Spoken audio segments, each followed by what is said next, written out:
we talk about Indiana politics from the left side of things. Y'all, I'm not even gonna bother with a rant tonight. There's no need. I have one of the most amazing guests that you could ever have.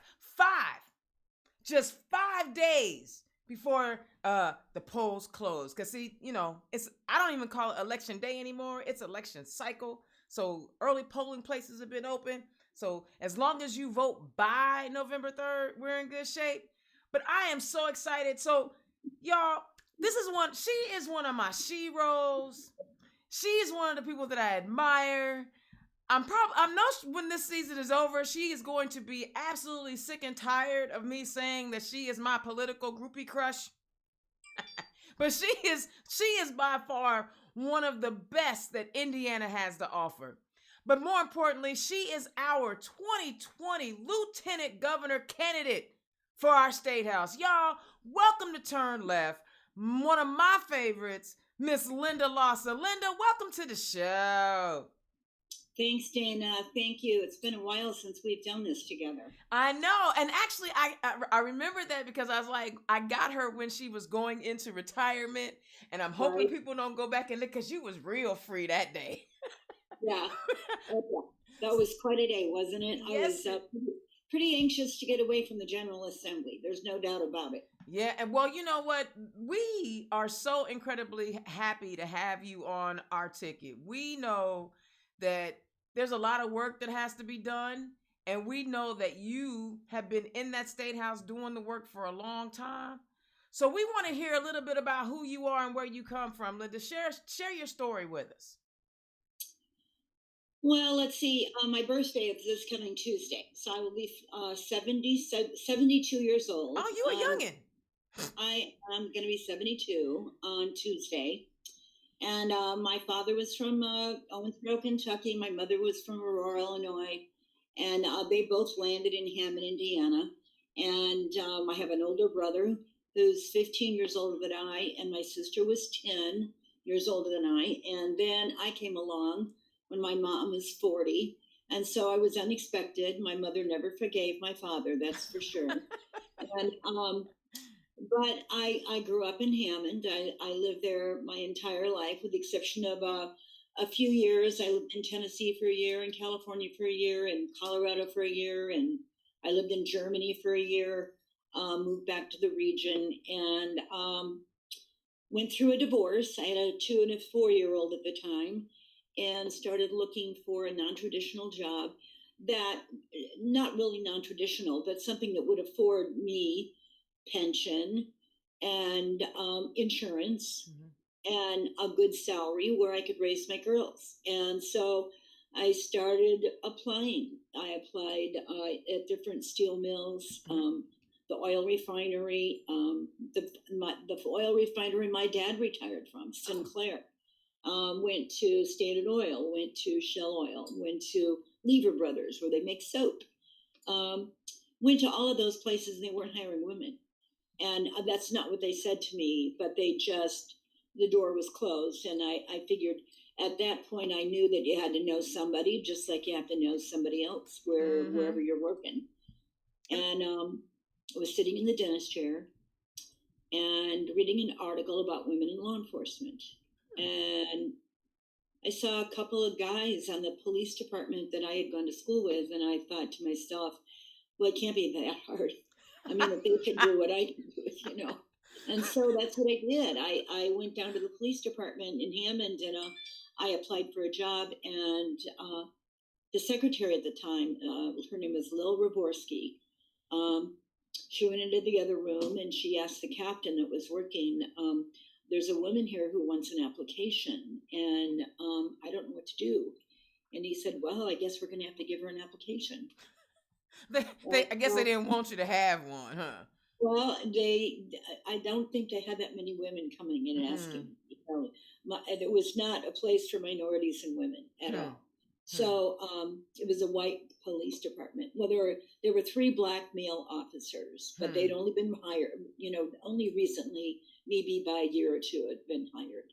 So it was really a white department, and very Eastern European. And so that's how the process started, Mm-hmm. you know, for me to get my job in the police department. It's a long story. I mean, there was lots of harassment. There was lots of crazy things that happened. Mm-hmm. And it took 2 years. It was a 2 year lawsuit with the EOC, and then American Civil Liberties Union stepped in too. So I had a lot of good people on my side.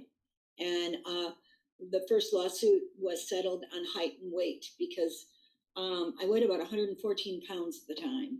And my the average height for men at the time was 185 and 5'8", Mm-hmm. and I was nowhere near that. So the first lawsuit that was filed was on height and weight discrimination. And we won that. And then the next one was just on hiring. Oh my goodness, you've already hit on a couple of topics that I want to dive into real quick, just because I want to hear your thoughts on them. So you talked about, you had placed applications for places and they were not hiring women. Recently, or maybe a couple of years ago, some of the Detroit businesses the automakers had some lawsuits filed against them because African American women were not being paid what Right. their white women and the male counterparts were making. One was, and they weren't even getting hired, right? Because at the time, the jobs that were considered men jobs, they wouldn't give to women. And then the jobs that they considered for women, they wouldn't give to women of color. And so when you were going through all of that back then, how are you navigating this? How are you able to keep, okay, I mean, I know you got to take care of your family, but how are you able to navigate that? The strangest thing in the world happened. I mean, I first of all, I was very involved with the women's studies group. It was before women's studies was even at Purdue, Calumet, or at IU Northwest. They didn't have a women's studies program yet. And so it was, this was the early 70s. Women's studies programs were now becoming very prevalent in colleges and universities. And a friend of mine had graduated from St. Joseph's College, which was it's Calumet College now, up in Hammond, and she gave this trailblazing feminist radical address. She was a valedictorian of the class, and she ended up being instrumental in getting the women's studies program started at Purdue Northwest. And but prior to that, there was a gaggle of us women. There was probably 10 or 12 of us that got together every Sunday in the afternoon. We were reading stuff like Robin Morgan and Sylvia Plath and Doris Lessing and very radical feminist literature. And we kind of fed off of each other and got very, very interested. We came down to Bloomington a few times, met with women that were in the Bloomington area in the late 60s, early 70s. And that's where I kind of broke my teeth on the feminist attitude of fairness and equality. And it's because of the strong women I've always had as friends. And there was a blend of terrific women in that group. There was African Americans, Hispanic, gay, straight, you name it. There was just a group of women that really, really had a loyalty to one another and cared about our future. And so collectively cared about our future. Mm-hmm. So that's really where my basis of being a feminist comes from. Is her name is Pauline Case. She retired from the University of Illinois, and she is a terrific woman, still is. She's outrageous, if you'd like to know the truth. I love outrageous.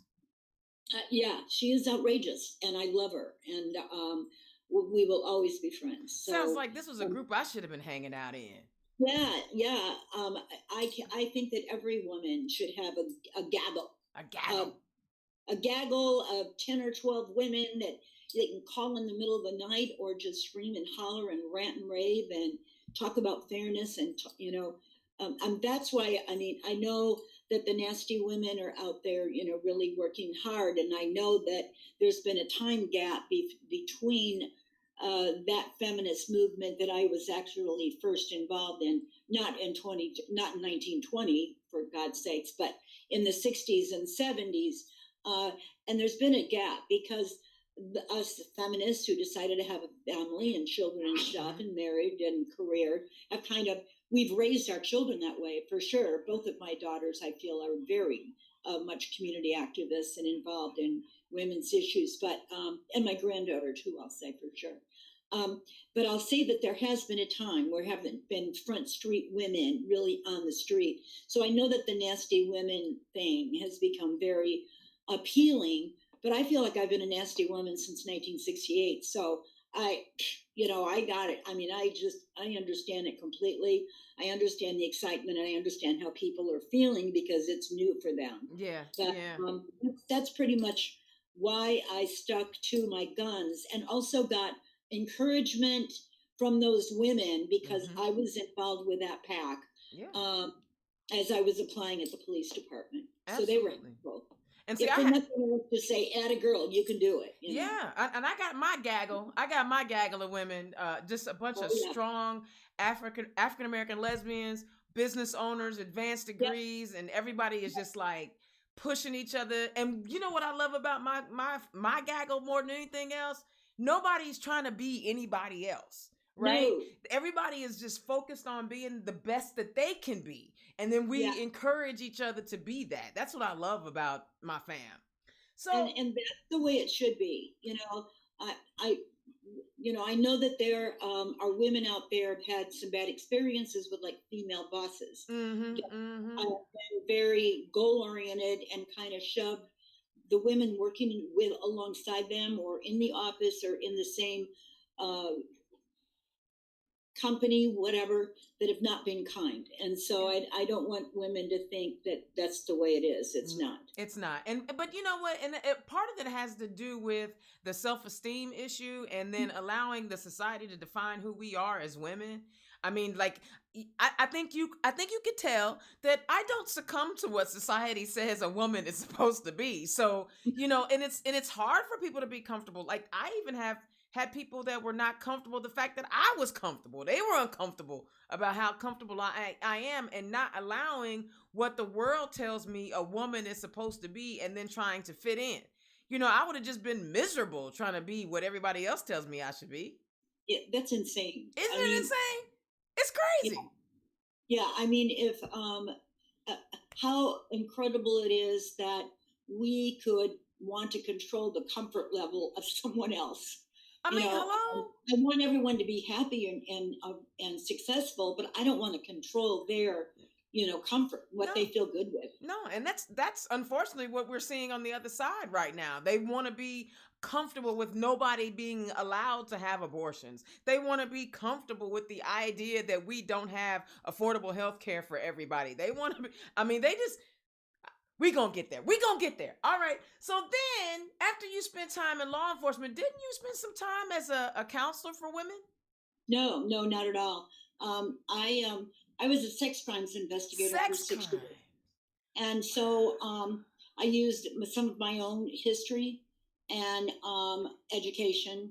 And I started working with victims of domestic violence right after I went on the police department because when I went on the department, if there was a battery that occurred with a victim, a female partner in this relationship, and there was a battery or a broken bone or whatever, if we as law enforcement officers went into the house or were involved in the situation and saw bruises and broken bones or a battery of some kind, and we didn't witness it happening, we were not allowed to make an arrest if we didn't see it happen. So very shortly, like in 78, 79, that law was changed. So we were able to make arrests just based on observation. Because it's pretty obviously when you walk into a house and the victim is bloody and battered and the man is standing there, you know exactly what happened. And you don't need a law or you don't need a book to say, gee, this is what happened. But the law we had to adhere to the law. And so until that passed, but I was very instrumental with a group of women who, again, were real concerned about certain issues in Lake County. So we started an organization called the Northwest Indiana Women's Bureau, and wrote the grants for all of the domestic violence shelters in Lake County. So there's one in South County, that one moved to Portage, Indiana. The other one is in Hammond, Indiana, which is Haven House. And I was connected to with Haven House until I moved here 2 years ago. So it is easy to think that I might have been a counselor or whatever, but I spent a lot of time working in domestic violence, and then as a sex crimes officer for 6 years. It was, I spent a lot of time with women in my life. So was it some of what you saw in working in sex crimes and being in law enforcement, was that some of the things that pushed you into becoming a legislator? No, I was on the Hammond School Board for 12 years, and at the time we had a 3-term rule. That means we had 3 4-year terms. So I was finishing up my 12th year, and the person who was the state legislator in the first district, my district, had decided not to run anymore. So I was encouraged by lots of people to, since my term was leaving, finishing on the school board, to go ahead and run for state rep. I really had never thought of anything past my home. Like, I may have thought about running for city council one day, or I may have thought of running for even mayor one day, but I never thought about running for state rep. And so I was very blessed to have a great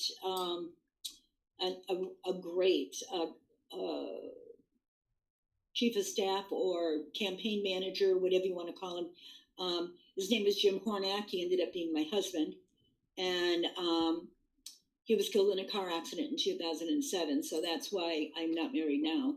But we were a great team, and he was helpful. He was a business agent with the Carpenters Union, smart. He had a master's in business from IU.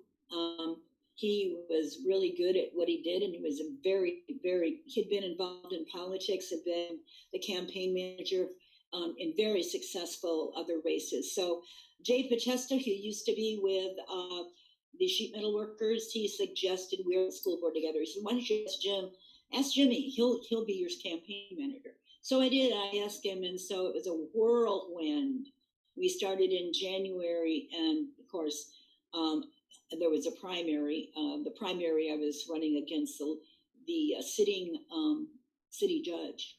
So, and I didn't have any support from the Democrat Party, none whatsoever. In Lake County politics, if you don't have the support, you don't usually win anything. So it was an amazing win. It was an amazing win. And so had a few really tough, challenging races, but all in all, I served in the General Assembly for 20 years and was thrilled for the first 10 years. And the last 10 years, I hated every second. What was the difference between the first 10 and the last 10? Supermajority. Supermajority. Gerrymandering after the census, the gerrymandering, the supermajority, and the tons and tons of money that came into the state from the Cook brothers and other ugly sources that padded the pockets of the Republicans from top to bottom, and it's not been a good place to work. I don't care what you say. If there's not a balance of power, and a Republican said to me those last 10 years, oh, we know what it's like to be in the minority. They never, ever, ever in the history of Indiana have known what it's like to be in the supermajority. To not get a bill heard for 7 or 8 years. Yeah. To literally not get any of your bills heard. No cooperation. An arrogant bully that you well know. Yeah. And to act like there's lots of cooperation, and there was none. None. Yeah. No. And see, that's the part that actually bugs me. Like, it burns my soul. You are lucky enough to be in a position to represent your community, but you want to ignore over half of them? I mean, our state is not a 70-30 state. You know that, and I know that. Gerrymandering and how they draw these lines have made it the way that it is. But even still, at some point, isn't there some integrity inside your body that says, I need to even represent those that disagree with me? No, I think that power and control takes over. When you're in power and you like that situation and you like the way it is and you're feeling comfortable there and you're arrogant about it and you feel, you're self-absorbed and you just think, this is the way it should be. I think it has a whole lot to do with why you're there. If you don't believe for the good of all, I chaired judiciary for 6 years, and I really feel like that was the best job I've ever had in my life. That several Republicans wondered why I heard their bills.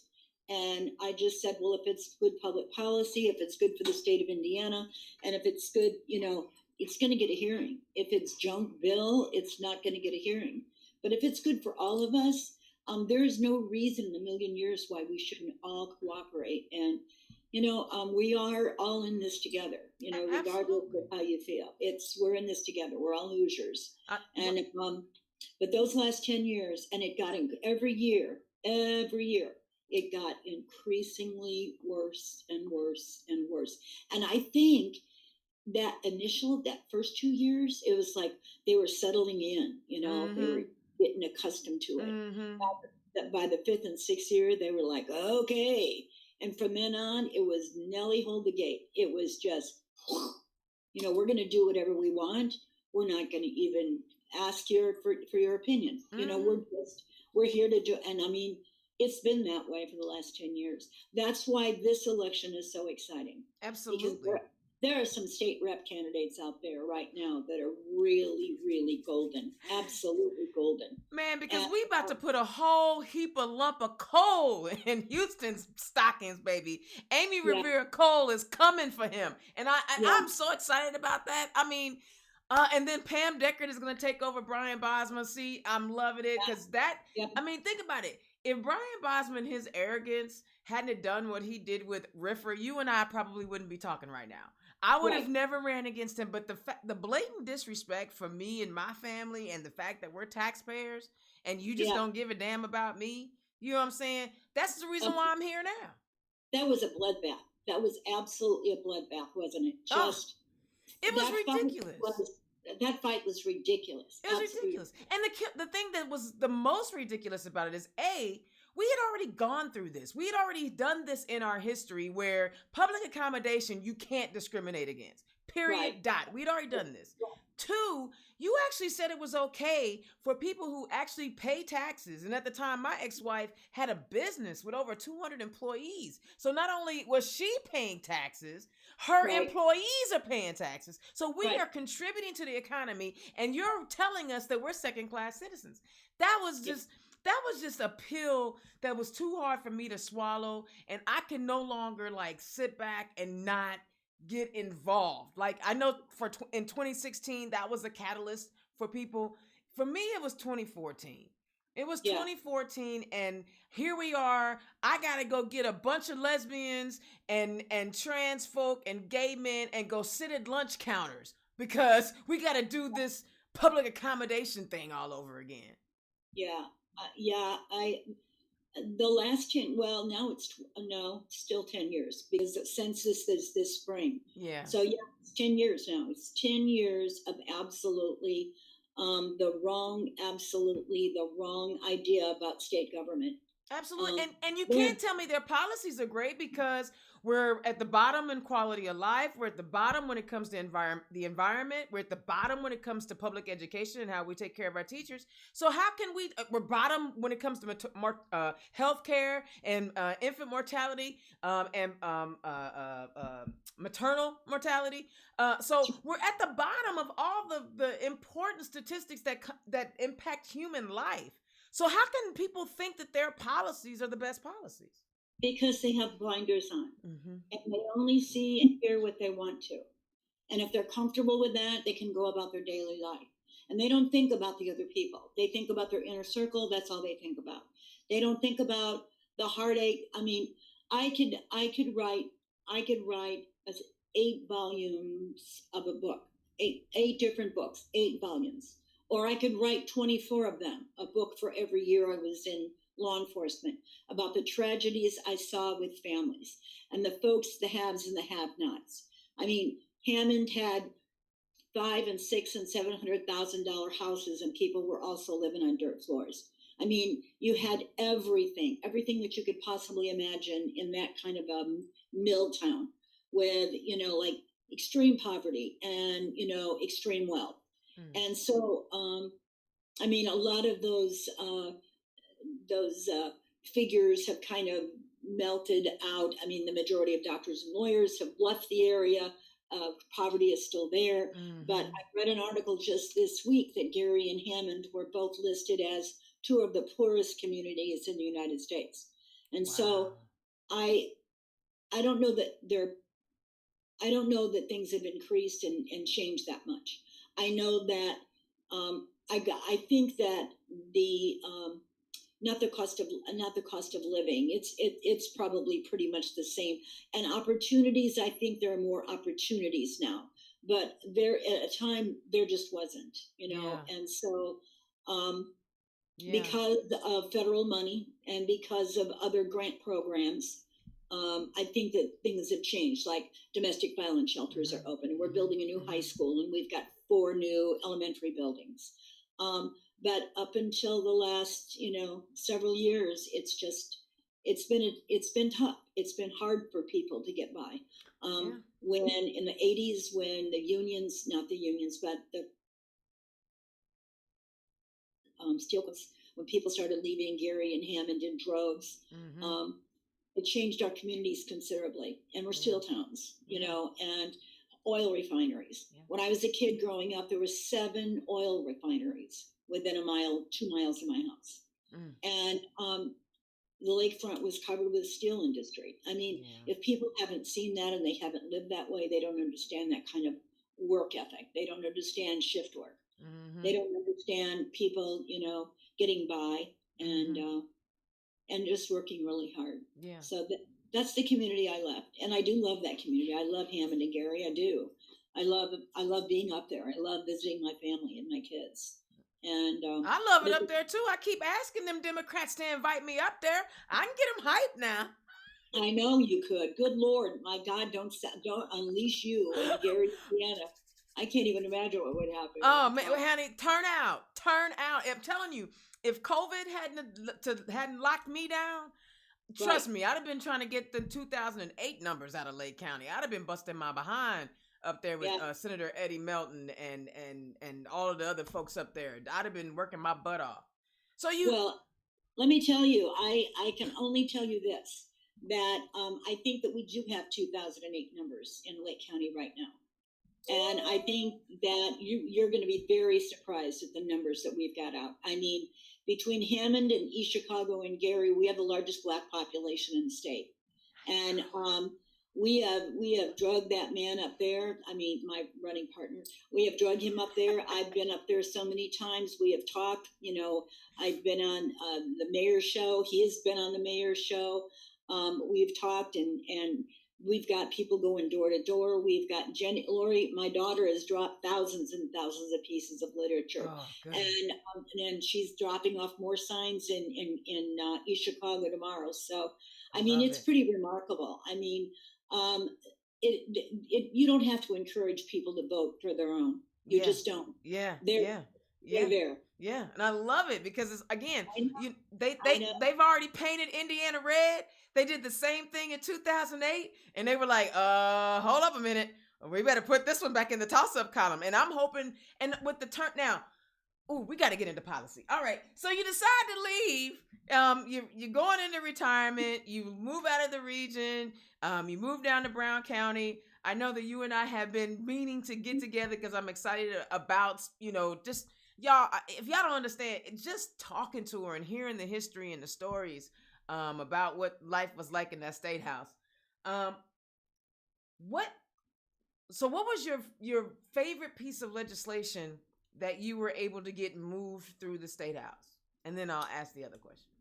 This is a good question because it shows you when I chaired Judiciary Committee, the Republican minority, well, I guess I don't even know what they call them, co-chairs or whatever. Mm-hmm. I chair the committee, but the Republican minority leader there with me is a man from Martinsville. No, I'll think of it in a minute, but close between me and Martinsville. Okay. Anyway, Morgantown. He's from Morgantown. Anyway, his name is Rock Foley, and he and I worked hand in hand with the Senate chair and minority chair of the Judiciary Committee. We actually sat for hours and hours and hours together, the four of us, and negotiated what this bill was going to look like. That doesn't happen anymore. We had two Republicans, actually three Republicans, two Republicans and two Democrats sat and worked, and we called it the Romeo and Juliet bill. And what that bill was is that young men were going to jail for child molest and had a record of being a sex offender if they were like 17, 18 and their girlfriend was like 15, 16. And usually it was the parents who filed charges against the boy for having sex with their daughter, even if it was consensual. Yeah. And so these young men, I'm like, are you kidding me? These guys have got young men, have got records. They are going to jail for this. And that's going to be they'll be a sex offender on the list because of a crime that they committed that was consensual with their high school girlfriend. Right. So that we called it, I don't even know if that's the right term or what we should have called it or not. I don't know. I really don't know. But we refer to it as that. That was a bill that I felt was important to keep boys out of jail. I'm not into arresting people. I'm not into, making sure that they have a lengthy, criminal history. What I was concerned about is that consensual sex between two teenagers, I don't think it doesn't warrant jail time. Let's just keep it and to be really clear, sending these young men to jail for having consensual sex with their girlfriend is as a part of this patriarchal system that we all live in. Because it's usually this idea that, your 15, 16-year-old daughter is not thinking about, I'm sorry, were these people born at 40? Because I know what I was thinking about at 15 and 16. We also live in this evangelical Christian world where, you've got conversations with your children, regardless if they're boys or girls, and talk to them about behavior. And if they've decided and come to you and said, Mom, I'm having sex with my boyfriend, what you need to do is take them to Planned Parenthood or your local doctor and say, we need some protection, instead of just acting like it's not happening. Yeah, abstinence. Who the hell is abstinence? Admonish them and tell them you can't do that anymore, or like it's going to stop. They're like, sex is like potato chips. Once it starts, it doesn't stop. You know what I mean? The whole Jay's potato chips. I got you. I'm with you. Hey, it's 50 and going strong. 50 and going strong. That's all I'm going to say. If you're 15, I don't care if you're 23. I don't, but parents well, maybe they do now more than they did. But honestly, holding stuff over your kid's head and saying you shouldn't do that, maybe they shouldn't, but they are. So either talk to them about it and getting something straightened up, but don't go out and start making police reports against boys. Yeah. So that was one of the things. Obviously, all of the animal welfare stuff, the spay and neuter stuff, the puppy mill bill, all of that stuff. And I wish I could have done a lot more. But again, I didn't have a bill heard for 7 or 8 years. So that's just the way it was. I mean, nobody who worked with me in the General Assembly after 10 years ago, no one got a bill heard that wasn't authored by a Republican and you put your name on it. No one. And see, that's And, disgusting. That is, to me, is okay, disgusting. And that's why we have to send Linda Lawson and Dr. Woody Myers to our state house. If you want to donate to Linda Lawson's campaign, I know it's a commercial break. If you want to donate to Linda Lawson's campaign, click on the link. It's in the data information. Because you know what? Even with 5 days less, they can always use some donations so we can get some balance and some integrity back in our state house. And I said it, integrity back in our state house. All right, so you retired. You're down yes, in Brown County. You hanging out in all the trees yeah, and all of that in Nashville and all of that. yeah, And then you get the call. You get yeah, the call. What yeah. made you say I, yes? And I'm gonna do this one more time. no, I got a. Actually, the phone calls were coming from Northwest Indiana. Okay. Because no one could do it or encourage me from around here.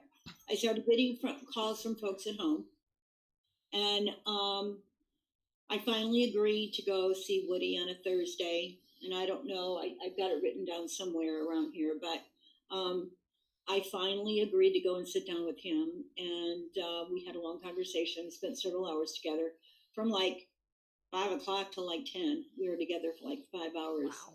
And I mean, we talked about our backgrounds, we talked about our belief system, we talked about our families, we talked about our families of origin. He had some, in early life, he had some really ugly discriminatory things happen against him when he was a kid, when he was like 10 and 12 years old, living in Indianapolis and not being treated fairly at all. I mean, and I didn't experience any kind of discrimination at all until I was trying to get the job in the police department. And then it was endless. I mean, it was endless. The discrimination, I mean, when the lawsuits with EEOC and American Civil Liberties, that union, that we got through that situation, the other kind of stuff that I dealt with, that kinds of things he didn't deal with, was the hazing and bitch, give your job to somebody who deserves it, who's raising a family, hateful, taping Tampax and Kotex all over the inside of my squad car. I mean, little tiny vaginas they had cut out of and taping it on the windows and the inside of the squad car. I mean, that's just scratching the surface. I mean, the first year was absolute hell. You know, I'm just a lesbian, so you don't have to like comment on this, but you know, leave it to, you know, those that are filled with extra testosterone to elevate their maturity level. It was, you know, and the first time I had a partner. I didn't work. Well, I started on the department January 7th. We're digressing from, I don't know, I got back to law enforcement. That's all right. But, I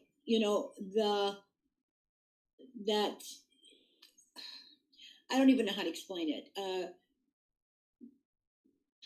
I'm lost. You know what? That's because when, you know, you can't explain away stupid, just like you can't fix it. And again, you know, only a man that is threatened by a woman would behave in such a way. I have lots of really cool straight male friends who are my friends. They are not intimidated by the way I dress. They're not intimidated by my personality. The only people that I ever have problems with are the men that I emasculate. I'm not even doing it on purpose. I'm just going around bebopping, being Dana Black, and these dudes are running around getting emasculated simply because of my energy. That's not my fault. That's your fault. And so you just, you know, you leave them dudes there. Yeah, I mean, all of that stuff that happened and continue to happen. My phone number has changed a dozen times. You'll appreciate that. Since there are no other women on the police department, it was Hammond's first female. They gave me a uniform that Chicago police women were wearing. Now, in 1964, this is interesting. They had to wear a navy blue skirt, a light blue shirt, and they had to wear a 2-inch heel until 1964. To do police work? True story. So no, they didn't have regular police duties. They were juvenile officers, they were radio operators, but they didn't work in squad cars. It wasn't until 10 years later, in like 74, where they were allowed to work in a squad car. Well, I came on the department in 76. So they just had, in the last couple of years, been given uniforms regular police uniforms. That work better. I mean, listen, I had thought about going into the Marines. Now, I do have some feminine qualities. I wanted to go into the Marines because I love the Marine uniform. And I thought that was now, mind you, there were multiple reasons why I didn't get in. You know, one, I didn't apply to, I was too big. But I love that Marine uniform. But when I saw the female version of the Marine uniform, I didn't want to wear that. I wanted to wear what the guys. Anyway. And you'll appreciate this story. They sent me a Chicago PD uniform, and I came into the department wearing it. My lieutenant called me in and said to me, this is what he said to me: if you want to work as a man on this police department, you have to dress like a man. So we're going to send you down where we get our uniforms, and you're going to start dressing like a man. And I said, I'll dress any way you want me to. Whatever. So they got deeper pockets in their pants anyway. I can tell you, my first uniform is hanging in the closet in my bedroom, and I kept it. So I had no back pockets, though. The seam was so big in back. The pants, they didn't have pants to fit me. My pockets are only this big, and they're sewn together right down the middle, so I would never be able to use them anyway. It was crazy. But, yeah. That's hilarious. I wore men's clothes for 24 years, and it's fine by me. If that's what you want me to wear, I'll wear a ghost costume if you want me to. I know y'all love them men folk. I'm gonna let y'all have them. So let's get into some policy discussions. And the first one I want to talk about is criminal justice. Now, and here's why. Being you worked in law enforcement, you understand what it is to be on a police force, you understand what that culture is like, but you have also taken on law enforcement. You have also stood up to them and said, hey, y'all not doing right. Talk about the approach that the Myers-Lawson team has to criminal justice reform and law enforcement, especially in 2020 in the wake of the Black Lives Matter movement, the police violence that we are seeing, the tear gas, and all, I mean, just everything that's encompassing law enforcement, criminal justice. Talk about your experience in taking on law enforcement and what that is, how that's empowered you, and then what you want to see when you guys get into State House, how you want to address it. I am so committed to the community of Hammond, Indiana. And I think until you feel and are committed to where you live and where you serve, you are not going to be a good officer in that community. Okay. You absolutely have to be embedded in your community. Okay.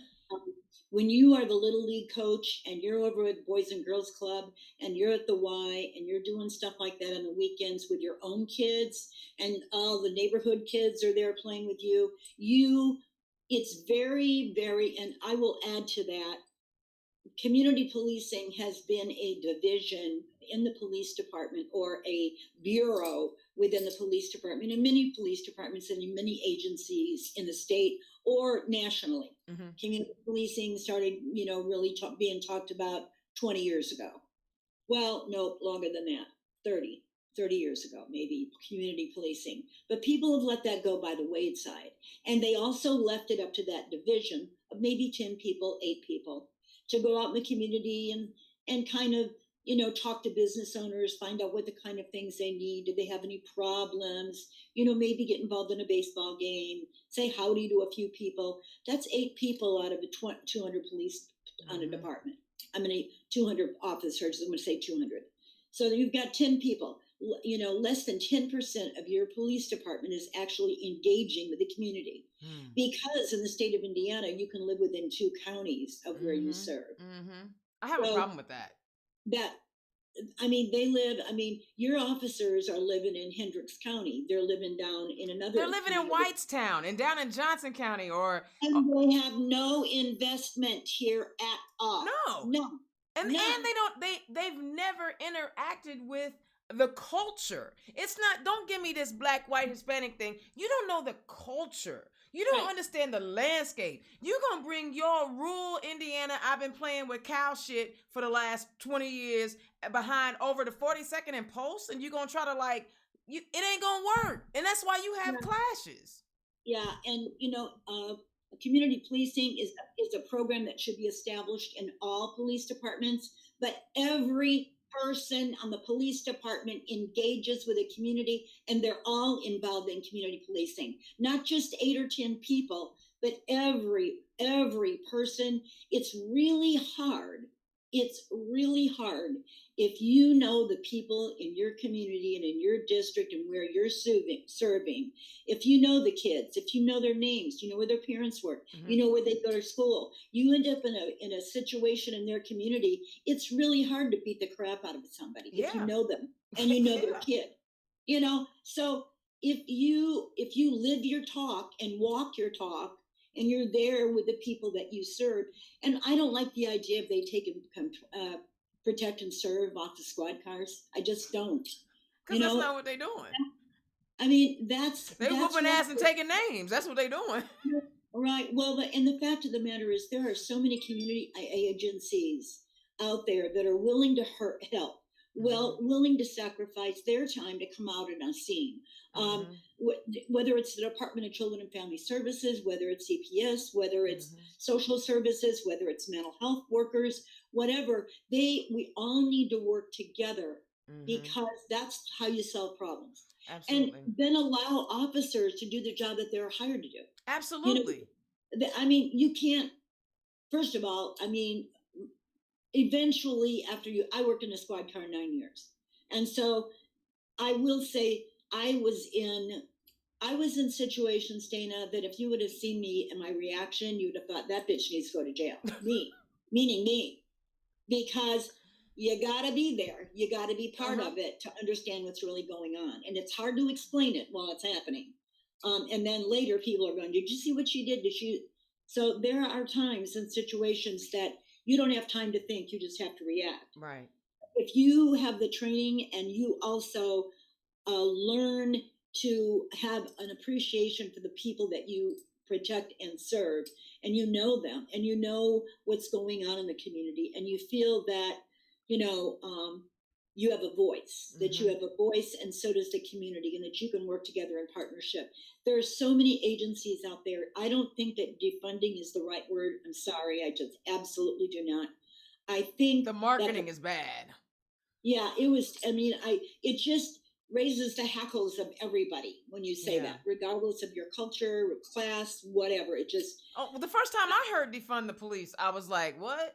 Until you understand, then you have to understand what they mean by it. And then you're like, y'all couldn't have found a better word than that. Okay. They should have been able to. They're all smart people. And saying defund is wrong when it means, maybe you don't need to... reallocate. I wrote a grant for a domestic violence grant, got $136,000 from my police department when under Bill Clinton with Violence Against Women Act. And every one of our police officers, most of them resentfully, had to go through an 8-hour training on domestic violence, and they hated it. And one of the reasons for that is the highest level of domestic violence in professions is law enforcement. So it's something they don't want to talk about, and they don't want to admit to, and they don't want to, and they just don't. So instead of buying tear gas, they could take some of that money to help these police officers decompress, because to be honest, they do see sometimes the worst of our society, right? They don't sometimes see it. They see it. Yeah. They don't sometimes see it. When you walk into a house and you've got 3 or 4 naked kids and a mom with a broken arm and busted face and a fat slob daddy at the table saying, blaming her, and no, you see things that you cannot imagine. And so, mental health for officers and an officer's assistance program, different ways that money can be spent in the community. Too much military equipment. Absolutely. The militarization of our police forces is one of the biggest problems, because are you occupying the city, or are you protecting and serving the city, right? Well, and the thing is, what I will tell you is that was not, they didn't go out and buy it. That was after the Afghan war. I mean, all that stuff was available, and they were said, you want it? Oh yeah, I'll take it. You don't want it? Okay, I'll take that too. And they just started bringing all that stuff in. But why do you need a tank in our city streets? Why do you need a tank? I don't know. because all it does is incite problems. It just Absolutely. And it makes incites your problems. community resentful. It's like, do Yep. you again, it's you're occupying these people versus being neighbors. I mean, like, and the hard part is like, when I used to work at the city county building, when I was in the IT department, IMPD was my customer. And so I got to know like so many police officers on a Yeah. one-on-one level, business level. I got to know Chief Roach very well. In fact, he, had good words for me personally. And so you create these relationships and you see that there are like amazing people in these uniforms. But I Right. also met those other ones. Yeah. I also met those that were willing to do whatever they could to get rid of me because they just didn't want to deal with the loud black woman who understood IT better than they did. Yeah. You Yeah. know, Well, that happens. That happens in every work situation, whether exactly. it's duty or not. But You the know, I difference don't is know. those guys are I just hurting other humans, and we got to stop that. Well, I do know that there are ways to change things. I know that there is resentment on both sides, but I also know that to be embedded in a community and understanding the problems and knowing where kids go to school and knowing their families, and Changes well, things. I'm going to just say it: decriminalizing marijuana. We arrested 26,000 kids in Indiana last year with a record of drugs. So if they can't get into the military, they can't get a college loan. When you've got, I mean, those are kids. Yeah. They can't even ask for an expungement for 5 years. So I don't know. We're on the wrong path right now. So absolutely. criminal justice is something that I'm very familiar with, that I would be willing to sit down and talk to anybody about, and be able to figure out things that we can do in a community that would make us stronger, a more cohesive, a community that stands and walks together. The whole black uniforms, black cars, black, like, oh my God. I like black, Linda. What's the problem? I'm teasing. I don't like black uniforms and black vehicles and all that. Teasing. I'm teasing. God, it's like, it's the intimidation factor, right? Yeah. I mean, it's just because you got free AR-15s. Why do you have to have them in the backseat of your car? I don't know. Well, I think that you will be a champion for the, you're not saying that you don't recognize the importance of law enforcement. You're saying that there are multiple ways to attack this thing. And that is, let's deal with the mental health issue of our police officers from what they're seeing. Let's make sure that they have the proper training. And oh, by the way, they also need to know the neighborhood that they live in. You and I are on the same page. I've been talking about this for a long time. And Dana, just let me tell you this. I'd like to just mention this. For several years in a row during a budget cycle, that's every 2 years, people from the Indiana Law Enforcement Academy would come to me and say, we need this, we need that, we need this in our budget. Nothing has happened down at the Indiana Law Enforcement Academy. It has for state police officers, which are separate, completely separate from city, town, county. And there's not anything going on. I mean, they need to not only do training, but they need to do some updates. They need to work with the academy people. They need to maybe do some facility work. They haven't done anything. Expand the academy, add classes. There's a lot they can do. They're not going to have a magic wand, and they're not going to be able to do it overnight, but it needs to be done immediately. I swear, you sound like the right person to have in our state house when it comes in the time that we're living in. You understand the needs of women. You are understanding the needs of our minority communities, and you understand the need in criminal justice. And I know that people like Prosecutor Ryan Mears would love to have an executive branch that understands the importance of fair and balanced law enforcement. I love it.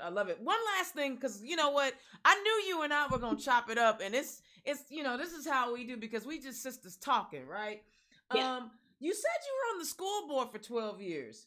I was. Indiana education, the public education is in need of serious repair.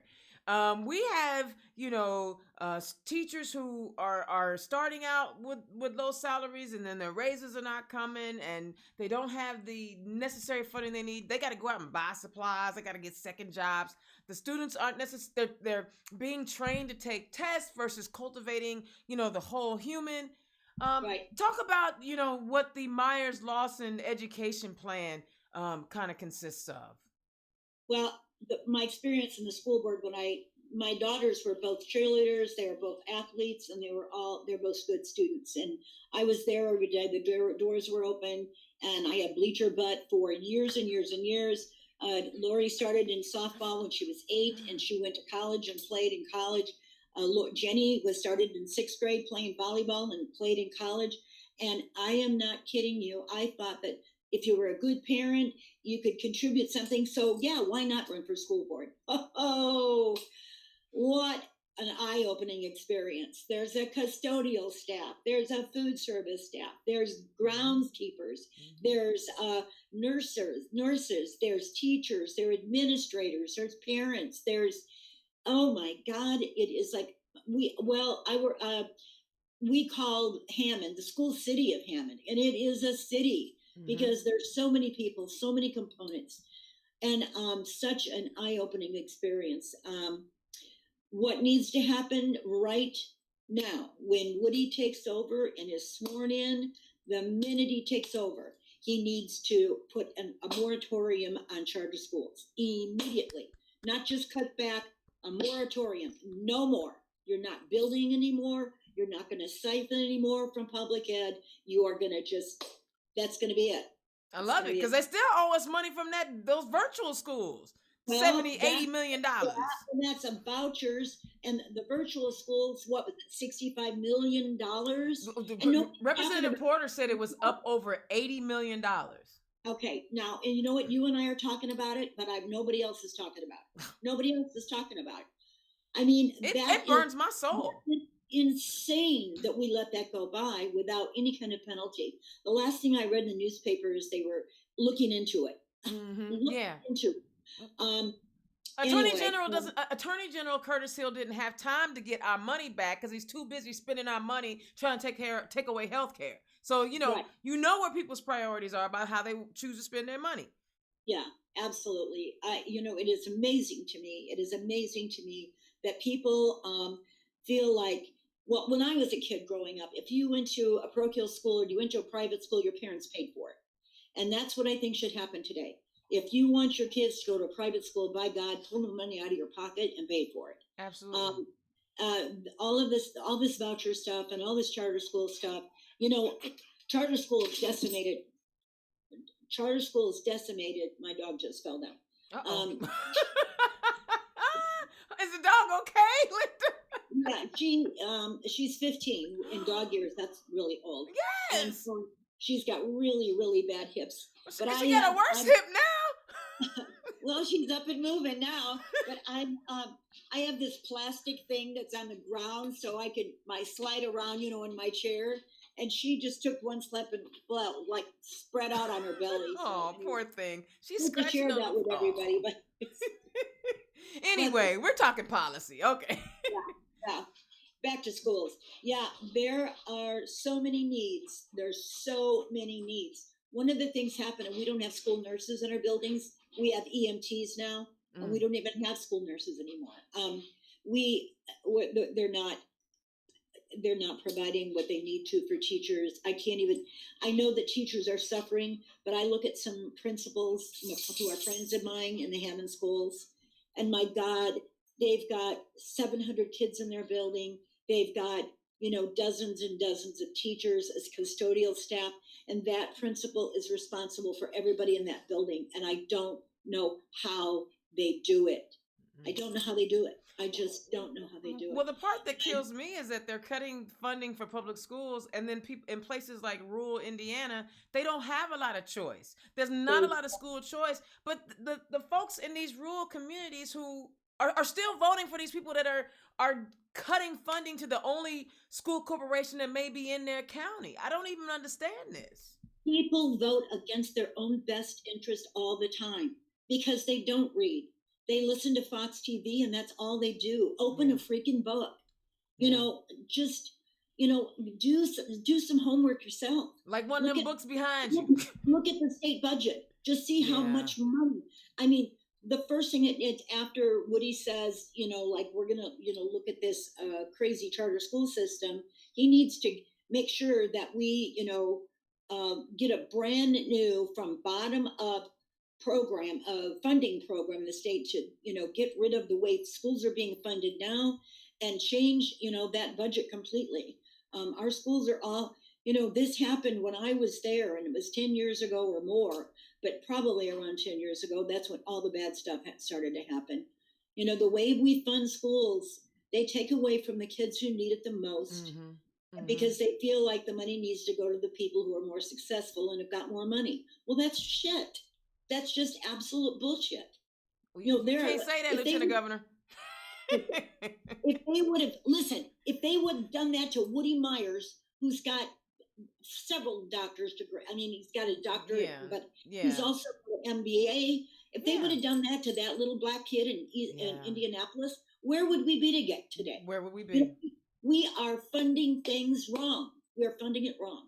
We need to give it to the kids who need it the most, and they will be a success. They need a pat on the back. They need extra. That's all there is to it. I looked at those poor sweet salmon kids. My heart broke. Just broke. I want you in our state house. All right, one last conversation, because it's already 7:00, and I knew we weren't going to get to evereverything. What do you want? Okay, you know what? We've lost almost 230,000 Americans. We're up over 4,100 Hoosiers that have passed away from COVID. The cases are on the rise. We still don't have a mask mandate. Talk about the lack of real leadership from our state house when it came to this global pandemic. We have no leadership in Indianapolis when it comes to the COVID pandemic. We have a governor that said we're going to have a mask mandate. Mike Pence comes to town and said, no, I don't think we're going to wear masks. He says the next day, no, we don't have a mask. I think that Washington, D.C. is still pulling the strings here in Indianapolis. This milquetoast. I am sick and tired of talking about not being able to make a decision. How is it we're not having funerals every day? And how is it that we're not, recognizing the people? If we would just have a whole page in the newspaper with the location, like what community and what the person is, and just COVID-19, I think people would look at it. It was real. It's not real to them. People don't even believe that it's happening. They're walking around acting like I can go anywhere I want to. I mean, when I was, Nashville, Indiana is like the tourist capital of Indiana. And last week and the week before last, when the leaves were at their height and it was beautiful, I refused to go downtown. People were walking around everywhere with no mask on, walking in the middle of the street. I don't care if they're buying stuff and got bags of whatever they're buying. They're coming to my community without a mask on, and I don't even know where they're from. And they're just thinking that they can do whatever they want because they watch on TV and their president says, we're not in the middle of a pandemic. Everything's going to be fine. You don't have to wear a mask. You're not going to catch anything. I caught it 2 days. It was over. I'm fine. That's great. It was no big deal. So we absolutely have no concern for anybody else, none whatsoever. And it's not just me I'm keeping safe. I'm keeping you safe. Yeah. Oh, honey, yes. So now, one last thing on that. So, Republicans are always talking about we want to cut taxes because we want to give your tax money back to the community because y'all know how to spend your money better than the government does. But Governor Holcomb is still holding on to millions of COVID relief dollars that he's not distributed. That's right. Millions of relief dollars have come to the state of Indiana, and it's sitting in a jar somewhere. And it's not going, it's like I saved change, and he's just packing it away. I don't know what he's waiting for, but this thing is coming back, and it's coming back strong. He's putting the National Guard in nursing homes. Why is that? Well, I mean, that sounds like state of emergency to me. Yes. And if that's what you're doing, then why aren't you taking the money that you've got sitting in a jar somewhere and doing something with it? What are you doing?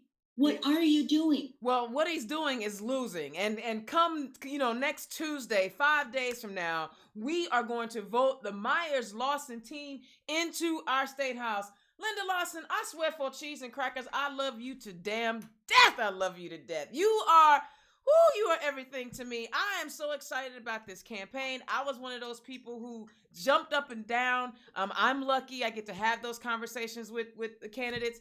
And when Dr. Myers told me that he was considering you, I was like, yo, you can't do no better. This woman is the truth. This woman is the truth. You care about all the issues, and because we're homies, we didn't really get to all the topics. But y'all gotta understand, this woman cares about Indiana. She cares about the Hoosiers that live here. She cares more about that than anything else, whether you're gay, straight, black, white, in law enforcement, not in law enforcement. She cares about every human. She wants everyone to have a living wage. She wants everyone to get a proper education. And she ain't taking no BS from nobody. Ain't nobody, she took on law enforcement, y'all. Back in the 60s, she took on law enforcement. She took them on. And she won. That's who we want in the State House. A woman that ain't afraid to take on the boys with overflowing testosterone. We need more Linda Lawsons out there. Y'all, Indiana's Own, thank you so much for joining us tonight. I held you over a little bit longer than I should have, and I apologize, but I love talking to you. We are wishing you luck. Donate to that campaign. In 5 days, they can do a whole heck of a lot if you just contribute $5, $10. Elect Linda Lawson. Vote for her. Vote for the Myers-Lawson team. And let's shake some things up in that State House and move Indiana forward so we can take care of Hoosiers. I'm Indiana's Own Dana Black. This is Turn Left. 5 days, y'all. This is the last show before the election. Make sure your voice is heard. You are the change you seek. You just have to get out there and cast your vote. Next week after election night, Indiana's Own and the party chair, John Zodi, we gonna chop it up from 7 o'clock until it's Team DJ, Dana, John. Team DJ, we gonna bring you the winners and talk to all the folk, because this is about Democrats, about Democrat love and how we do things in Indiana. So join us election night. That's what we're gonna be on. Make sure you tune in. If you got questions, you want to hear from the candidates, make sure you tune in. It's going to be a party. They don't call it the Democratic Party for nothing, baby. All right, Indiana's Own Dana Black. I'll holler at y'all next week. Peace.